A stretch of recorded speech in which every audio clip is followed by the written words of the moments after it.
Well, good morning. My name is Ted Gardner, and I'm an interviewer for the Public Library of Cincinnati and Hamilton County, and I'm interviewing the very, very well-known, very prominent Mr. Charles W. Anness. Here it is, October the 12th, 2006 already, Charlie. Yes. And as you said this morning when you walked in, 65 years. Can we believe it? It's just, it's mind-staggering sometimes when we think about it and look back over the years. We're at the main library downtown in Cincinnati. Our camera operator today is Coldine Phillips, correct? And also present are our wonderful organizer and staff man, Dennis Daly. Charlie, as you know, the Library of Congress has set up this program and very, very, very intelligently farmed it out to the public libraries around the country. And we here in Cincinnati are fortunate enough to have this great facility, as you well know, and it's also important to let people know what this library is and when it was built, dedicated as a memorial to the war veterans from Hamilton County.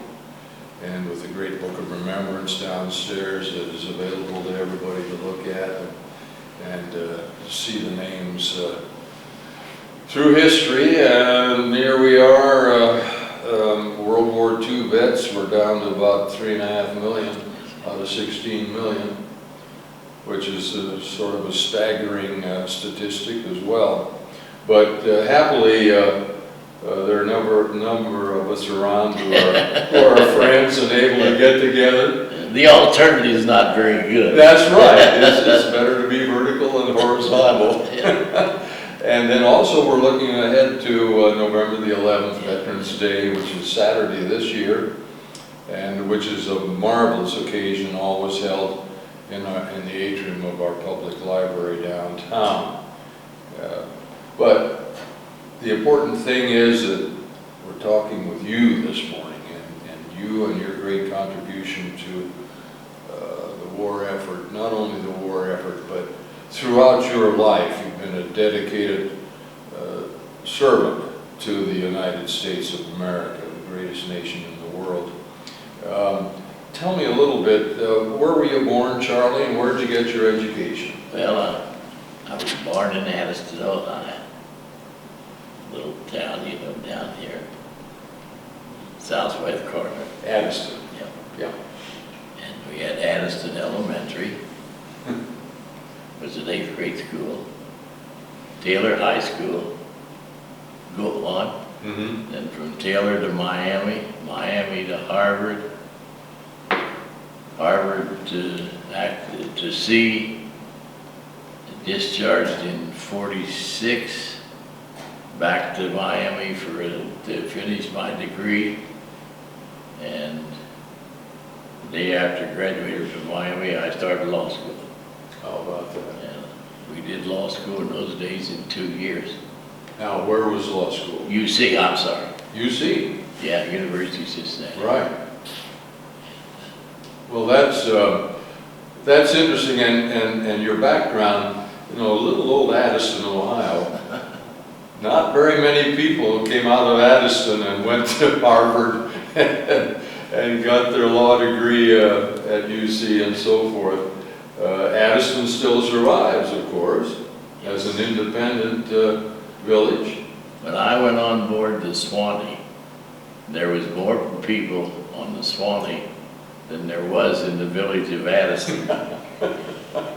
I can understand that. Jim Hader used to kid me about the 10th fairway at the Western Hills went back towards Addiston.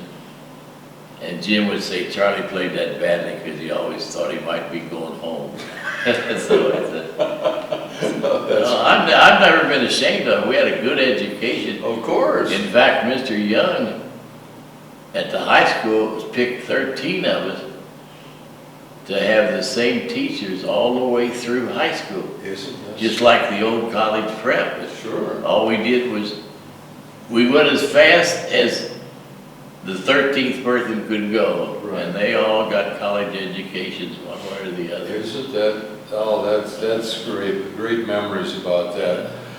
I'm sure, I'm sure that you cherish those days. So along came December 7th, 1941. Where were you and what happened in your mind at that time? Well, I was with it up at my grandmother's, that lived in Addison, Mm-hmm. and it was Sunday morning, Yeah. and I think we were all going out to, what was the swimming pool out there near Venice, you know, in the afternoon, I'll bet not many people know about Venice. Ohio. Ohio. Yeah, that cold swimming pool, yeah. We were all going out, no one really dated anybody else, we just went as a group. Sure. And I was, what was I, 16 and 17? And you listened to the president and so forth. My grandmother used to have the grandchildren for Sunday morning breakfast with her homemade sour milk pancakes and her homemade sauce and that. And kind of, okay, here we are. And then I graduated from Taylor in well, it would probably be June of 42. Mm-hmm. And then in the fall of 42, I went to Miami. My father was insistent that I be a doctor. And he had to be a doctor like I'd had to be a skydiver. So I went to Miami, and from the September to December, a young man by the name of Duke Carr, who had an electrical business in Wilmington, came over to take a test. He was in the same class as me, and he had a car, and we had a couple of dates, and I never met him before, but his cousin was a member of the fraternity. And I think Sunday night I asked him what he was doing there, and he said he's going to take a test for officer's training.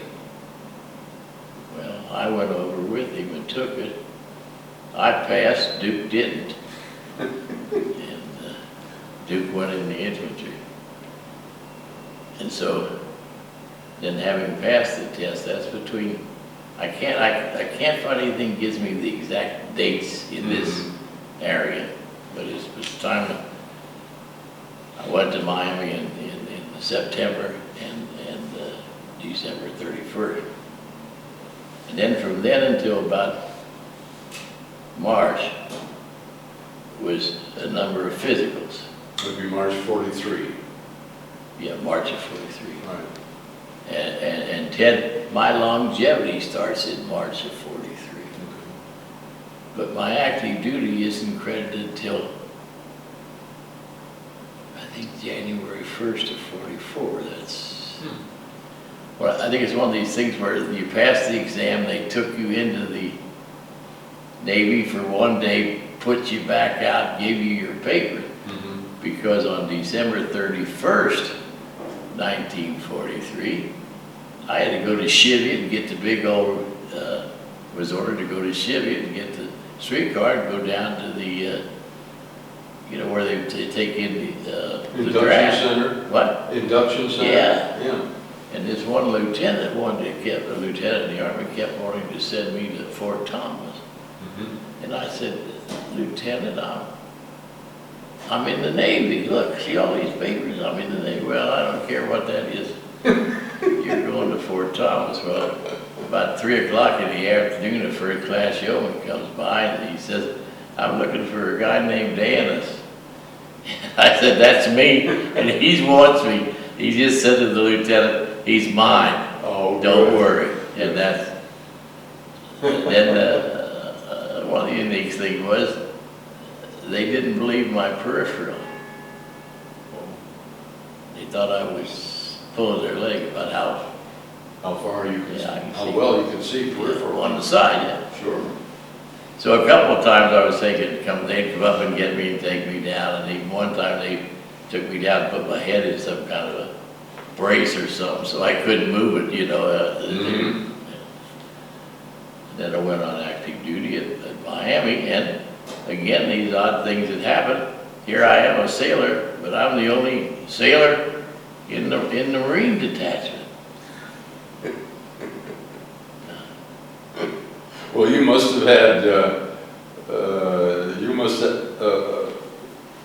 had something that caught their eye and said, this is the man we need with this bunch of leathernecks. We were all students, you know. Sure, sure. Well, anyway, Those were great days. had a Sergeant Riley there. I wish I could be as deft as he could be, because with Riley, you knew what was right, and you knew what was wrong, and if you were wrong, in about 12 hours, you were in Great Lakes. Right. And Great Lakes, of course, was Naval, yeah, the boot train. The boot camp, you bet. Well, so you passed through your initial foundational training, and did you go to sea before you became an officer, or No. you got your commission and then you went to sea? Yeah, I went to, I finished up, well, again, I don't want to make it too long for this interview, but in 1943, the Navy decided they were not going to train any more doctors. And if you were not sixth semester accepted for law school, or sixth semester, or fifth semester accepted for medical school, you had to change your designation. And the Lieutenant Greenlee gave me a book. Now, at that time in Miami, from 7 to 11, if they found you asleep at your desk, writing a letter to your home, you went to Great Lakes. You studied 7 to 11, 4 hours. You could go to the bathroom. Yeah. And Greenlee gave me a note and said, if one of those diamond athletic guys come in and they see you reading this, tell them Greenlee says you're supposed to read this tonight. So I read Atchison's Naval Officer's Guide, you know that. Oh boy. Well, I went through all this and read this, and I thought, boy, this black horse sounds pretty good. The geoduck stand, the dry cleaning, the laundry, the commissary, you know, you got everything. Money, dispersing clerk. Sure. So I picked supply, and I think I took another. And then it was all the different courses, you know, I was taking engineering, drawing, things you wouldn't be taking in pre-med. Well, the Navy was very thorough, I found, in training like that. And as you, with great humor, point out, so many things that they insisted that you do and learn didn't seem to make sense. Why am I studying this? Why am I having to spend time on this? But it was all foundational, and it was all very strengthening, wasn't it? Yeah, we did a lot of marching. Yeah, oh boy. You know, we didn't have boot camp where they were. Right, Like they was all day long, but we did a lot of marching. right. And then, Did you have a grinder? You know what a grinder is? A grinder was a drilling area. yeah, It was usually a hard surface, either asphalt or concrete, Tarmac. and they called it a grinder because it was so doggone hard on you. but Riley would get you out there. And as I said, he thought I was a poor marcher. And so he used to get me and a couple others at 4 o'clock in the morning, and you know, here's a guy that's been down through the South Pacific, he's back, and he's taking the time to be damn sure you know how to march and call cadence at 4 in the morning. That took a lot as far as I Oh was. boy. It sure did. Well, then anyway, we went from there to Bayonne, New Jersey. Bayonne, New Jersey. And then there was a supply area down there. Right. And there's where I got 8 weeks of KP. 8 weeks, holy cow. But I learned a lot about the commissary. Boy, I'll say. Yeah, you're going in there. And then waiting to go up to Harvard. And Now, what was your training there at Harvard? graduate school of business, supply corps. Graduate School of Business. And Wow. when I got there, there was a commander, regular Navy. He was the commander of the whole battalion. Mm-hmm. And what do you call they weren't V-12, they were other types of officers training. Yeah, there was a No, it's like they got now where you can do it and you have to give them 4 years of active duty. Mm-hmm. Well, he was the adjutant, and all of a sudden somebody announced that Charles Anness was the battalion mustering officer. Ooh. And we had to get these 750 men ready for the admiral's Inspection. I hadn't done much of this before. You did? Well, we got through it. Well, And then finished up at Harvard, and sometimes well, we had to have the exact dates, we get them in late November to December of 45, I got my commission. 44. 45. 45? Yeah. December 45, the war was over, you know. Okay. It must have been 44. And, Now, did you get orders to sea duty right away? we got our orders right out. We went to supply corps school. We were asked what we wanted to do. Yeah. And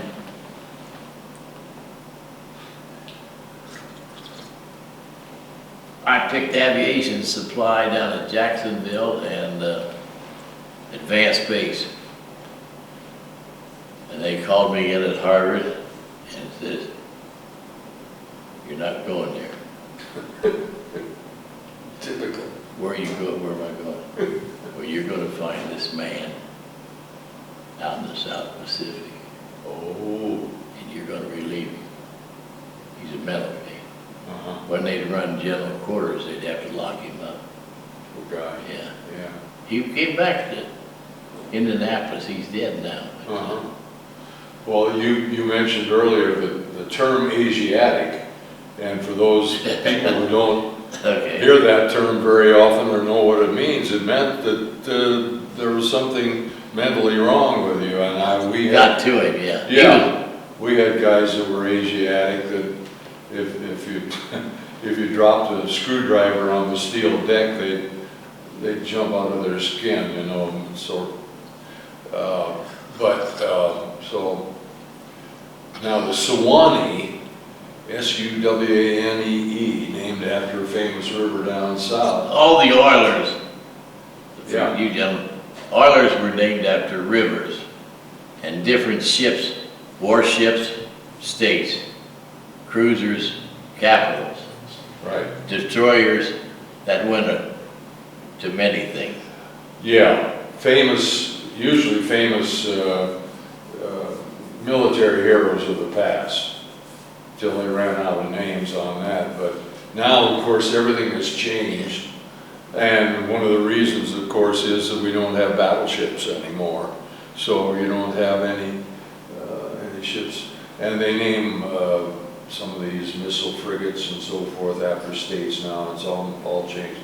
But tell us about the Suwannee, Well, your ship's company and so forth. What kind of planes did you carry? we carried, I got some pictures of them, the torpedo bombers. Right, And then there was the SSB, the dive bombers. right. And then we had the F-6s. Hellcat fighter. Yeah. The F-7 was a twin, remember? Yes. They could never handle that on the flight deck. No, no. And they had a hard time with the Crusair, with the F-4U on a flight deck. Of course, We yeah. killed the captain coming in on killed Really? herself, yeah. Oh, my. And, Terrible. well, it was one of these things, I can fly that plane and I can put that plane on that carrier. And he couldn't. No. No, we found out early on that as you point out, that the F-4U Corsair, which was a magnificent plane, but she was a tough son of a gun to handle. And the Marines, or the Navy, figured out that she was not built for a carrier plane, and that was the famous plane that the Marine pilots flew. Pappy Boynton and the Black Sheep and so forth and so on. And they were land-based. But the Sewanee was a very, very famous ship. And what battles were you in, for example? None. In the sense of trying to find it had been hit by a kamikaze, and his home port was Everett, Washington. Oh, yeah. And while I'm going west, it's going east. And we got in there, I think I traveled 150 some odd thousand miles of air from Pearl to Okinawa and all the islands, Johnson, Wake, Midway, Guam, the Marianas, Kwajalein, on a Weetok, all down through there looking for the Swanee. Where's the Swanee? Well, nobody knew where the Swanee was. And so I remember I got into Guam and ran into one of my V-12 friends from Miami, and he's the transit officer. We report to him as he takes care of all transit officers. Well, he told me about a friend of mine that was out there in the Marine Marianas, and one thing led to another, and 20 big steaks, and we had quite a meal there. There got to be hundreds of thousands of pounds of beef in the Navy warehouses, and the Marines are eating out of cans. All right. And then finally in Okinawa, I got on board, and they were preparing at that point to invade Japan. Yes, that was, those were very, very, very tremulous times, because victory in Europe had been accomplished, VE Day, that was in June of 1945, and here we were still fighting in the Pacific, and a lot of people are unaware of that, Charlie, you know. They were unaware of what went on after the so-called signing of the peace treaty. Yeah. You're still trying to get them out of the mountains and out of the caves, yeah, and get our people home. And we ran magic carpet runs. Oh, yeah. The first one, we just used what we had available. And then they welded cots, beds 6 high on the hangar deck. Wow. And I think they did a hung on the side to go home. Right. And my job was to go out and meet. We picked up a lot of small groups that were out there. So I'd go out with a case of steak and a case of eggs and a chef, and we'd feed them some eggs and steak, and then talk about getting on board and going home. Right. And when you had about a 1,300 complement of enlisted men, you fed the transients twice, but if they weren't helping out with the food, they got to eat 3 times. I remember I had 40 pans of sliced up turkey for Thanksgiving. And we had an interesting thing. We had 2 successive New Year's Eves. Crossing the date line? Yeah, we were west of the date line. The first one, he was a pretty good party. Captain, I was trying to think of the captain's name. He was a great guy too, Notre Dame graduate. He says, okay, everybody can do anything they want to except these 8 men, and they got the next 4 watches, you know. They're thinking, so we had quite a celebration. Then about 2 a.m., the captain comes on and says, gentlemen, it's December 31st again. We will have another New Year's Eve party. But the second one wasn't quite as good as the first one. And then we bring them back into Long Beach. Go back 19-day run out there. Terminal Island. Yeah, I think we ran 3 of them between December and March. And then we were going to take some planes to France. And we got to Jacksonville, and they took those off, and we went up to Boston and decommissioned and put her in mothball. How about that? Well, the news, of course, which emanated in August of '45 after the dropping of the atomic bombs at Hiroshima and Nagasaki, which literally signed and sealed the approaching end of the war. Japan couldn't stand up to that, and of course, how did you feel about that atomic bomb situation? You know, every year we hear about protesters around the world that are protesting that date and what a terrible thing it was, and yet I think most of us feel I might be well dead. You betcha. Sure, we were going to lead it in. I had these things just come up as we're talking. I had $1 million in Japanese yen. I was still doing this really in my safe, and you know who it was printed by? United States government. How about that? We were the biggest counterfeiters around. But that was for and I had another $3 million in $20 bills. They didn't want big bills, no 50s. Yeah. For the invasion troops. Sure. We would have lost, in my mind, a generation. But the thing I say, show me a politician that would do what Truman does. And I'm a Republican and he's a Democrat, and I admire him all my life for that. Absolutely. We would have lost that. Well, for instance, I spoke to Jim Hayter. Jim Hayter had gone all the way across Europe, got into Austria, and got shipped to Okinawa for the invasion of Japan. He got a little tired of fighting, and most of these people, John Lucky, same way, had gone from France all the way through and back, and he was out there. Yeah. Well, they're the happiest people, so were we. It was over with. I should say.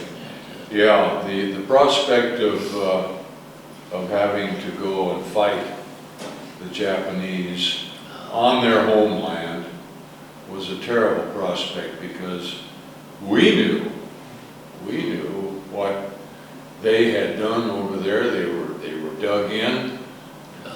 The mindset of the Japanese was still all for the emperor and the empire.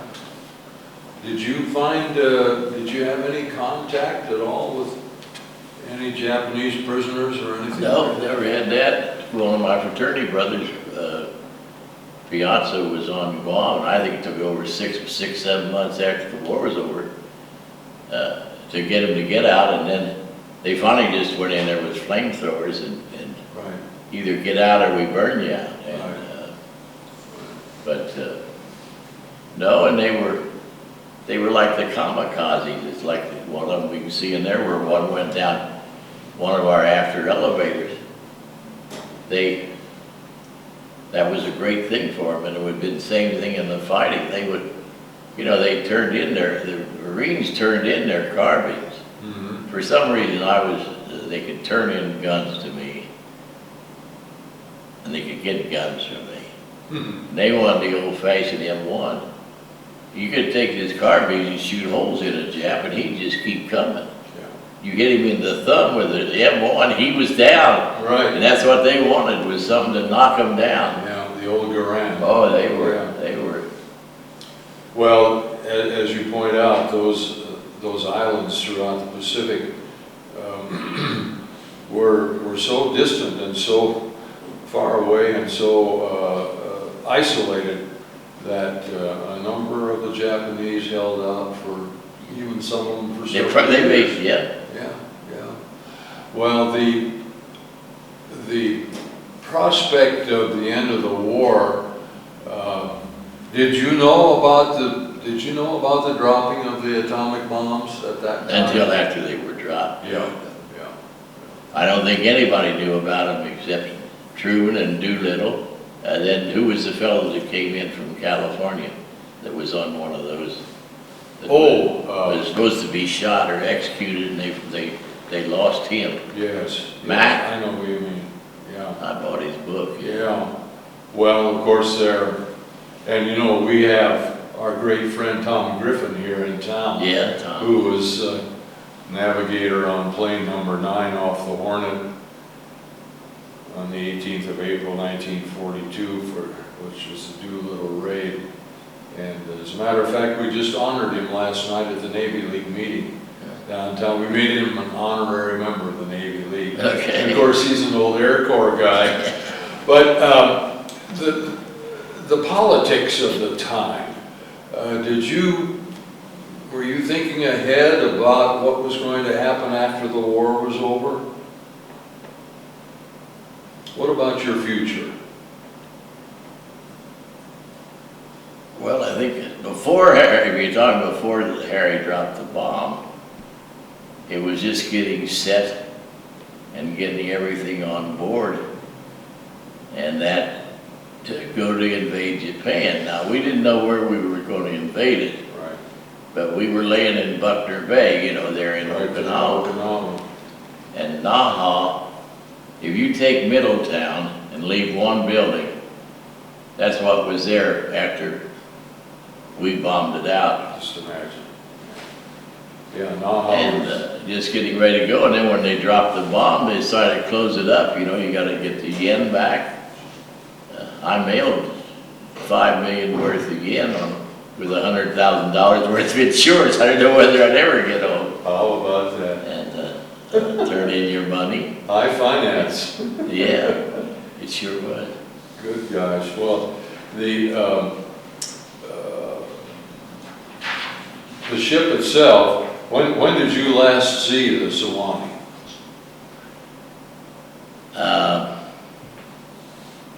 Probably in August of '46. Hmm. When I was going to, at that time in the Navy, this war's over, we're back. Yes. We'd run the 3 magic carpets. Mm-hmm. And the Navy, as you well remember, was upset about, and the military, about the young officers coming out, the Star Boys, and getting big jobs. Yeah. Well, you could at that time, and I'd signed up for it, was to stay in the Navy. I was going to go out, my first orders would be at Port Columbus, Ohio. Mm-hmm. In '50, I could go to law school at Ohio State. And at 37, I'd have 20 years of service. Right. But I'm still a pretty young man at 37. It looked pretty good to me. Sure. Well, anyway, then they got fiddling with it, Congress. And they said, well, you can go at 20 if we approve it. Mm-hmm. It's not automatic. And 2, we can hold you till 30. And 3, we can get rid of you before 17 and give you a severance pay. And I said, no, I don't want to take the chance. They said, well, we're going to let everybody out that wants out because we've changed the rules. Well, I don't had a young lady I dated, her father knew the dean of law at Harvard, and went down there and whether I wanted to go to Harvard. Then I came home, got discharged. That'd be the last time I was on board of the Swanee. I'll be, And that'd be August. I guess she was eventually cut up, wasn't she? Scrap, yeah. Scrap, salvaged, yeah. Well, that, you know, that is, we preservationists, historic preservationists, and I know how deeply involved you are in that aspect of our national conscience. End of the war was so exciting to be over, and we were so peace-oriented. And as you pointed out, so many guys felt, boy, I want to get home. I've got a sweetheart at home, or I've got a family. I want to get started. I want to get a good job. Then the GI Bill was available, which was one of the greatest things that ever happened in our nation's history, because it was the education of the young man that wouldn't have otherwise gotten it. The Navy took care of my education from the time I went on active duty at Miami till I finished law school. Boy, that was a wonderful. $75 a month and all you could eat. Yes, sir. Those guys that got married, they got 125. And I kept telling the girlfriend I had then, that no way I'm going to get married till I get out of law school and I got a job. I'm not going to live on 125. But Ensign would make, you know, Ensign made 150 going in. That was his base pay. Just imagine. Yeah. I know it. Well, those were great days, and we're coming down to the end of our time here, I think. But Okay. it's just Maybe I talk too much. well, no, you're not at all. That's why we're here. We want you to talk. And you know, if you think of any other little incidents, humorous or otherwise, that you'd like to relate to us, we'd be delighted to hear about it. Whether it's in your training or whether it was on Guam or now. Oh, you had some experience in it. We were flying from someplace, either Wake or Guam, Kwajalein or something, in a, what we used to call the old flying cigar, and the Ridge. And we had a bunch of machinery on board. And one of the unique things out there, Ted, was you'd get into a transient officer's headquarters, and you'd end up with 5 bottles of booze. Well, that wasn't all bad, you know. No, booze was a big thing out there. Oh, yeah. I traded a bottle of booze one night for a place to sleep on Okinawa, yeah. And we lost an engine. My gosh. And we were making 600 feet. Yeah. A Ghana Air is 400 feet. Well, we threw all the machinery overboard. Gee whiz. The booze went through a third party, and we landed. Yeah, you had booze wherever you could get it. I know we had.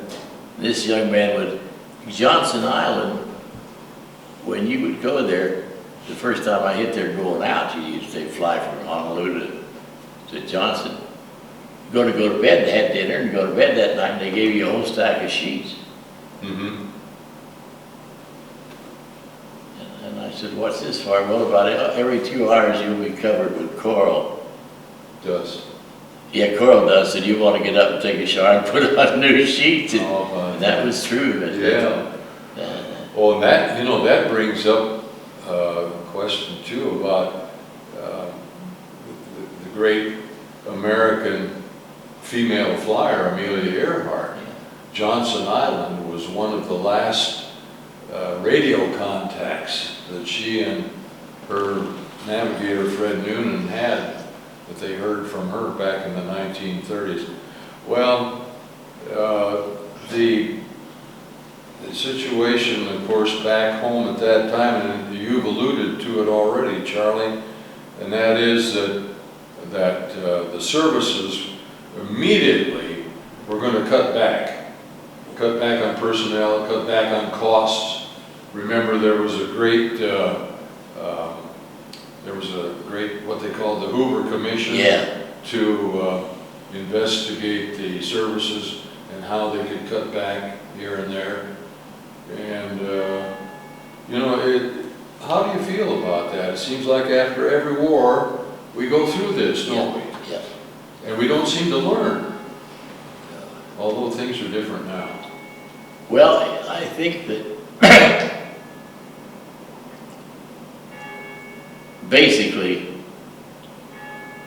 and when I say this, I include all politicians, they have to have a reason for giving the money to the military. Yeah. They've got one now. Yeah, they sure can.